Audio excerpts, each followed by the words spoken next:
On n'en sait pas beaucoup plus, mais on avance. On avance pas à pas parce qu'on a un devoir de vérité dans cette procédure.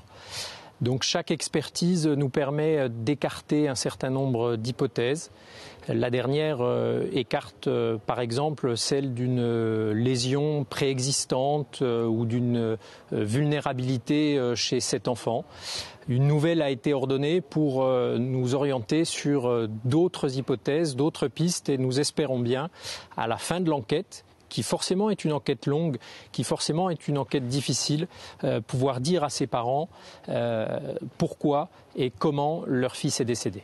Le 5 août dernier, il y a eu une communication de la préfecture qui avait mis l'eau et les aliments hors de cause. Est-ce que vous confirmez cette thèse de la préfecture ? Les expertises administratives faites par la préfecture, en effet, écartent la responsabilité ou l'origine dans l'eau ou dans les aliments. Cette expertise, elle est intégrée à l'enquête judiciaire. Mais s'il doit y avoir de nouvelles expertises judiciairement ordonnées, elles le seront.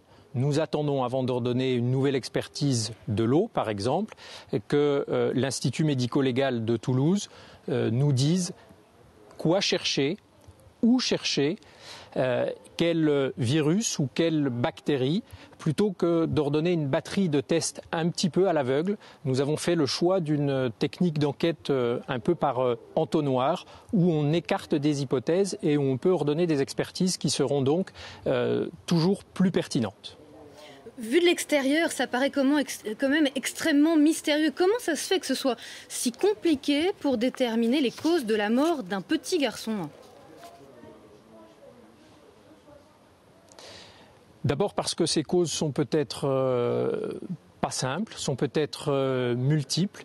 Parce que la cause du décès finalement, qui est l'infection, peut avoir plusieurs origines. Parce que cette origine, elle peut être immédiate, c'est-à-dire quelques heures avant le décès, mais elle peut aussi avoir une origine avec un temps d'incubation et elle peut avoir plusieurs jours avant le décès. Donc oui, c'est compliqué, oui, c'est long, mais je crois que c'est la garantie pour obtenir en fin d'enquête une version, une vérité, une origine qui soit incontestable.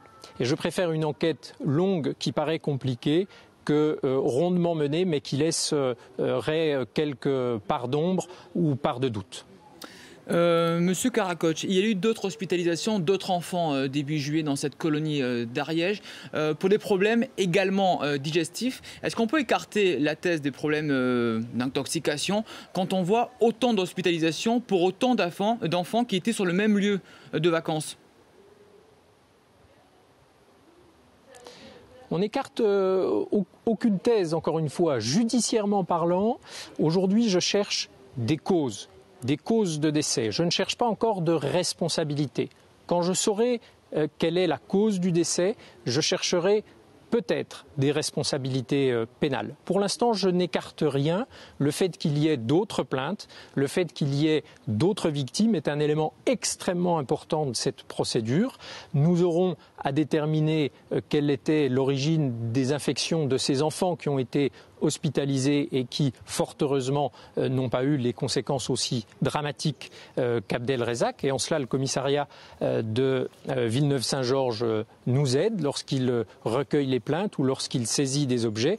Nous avançons vraiment pas à pas. Et oui, pour répondre à votre question, d'autres blessés, d'autres hospitalisations, c'est un élément important du dossier.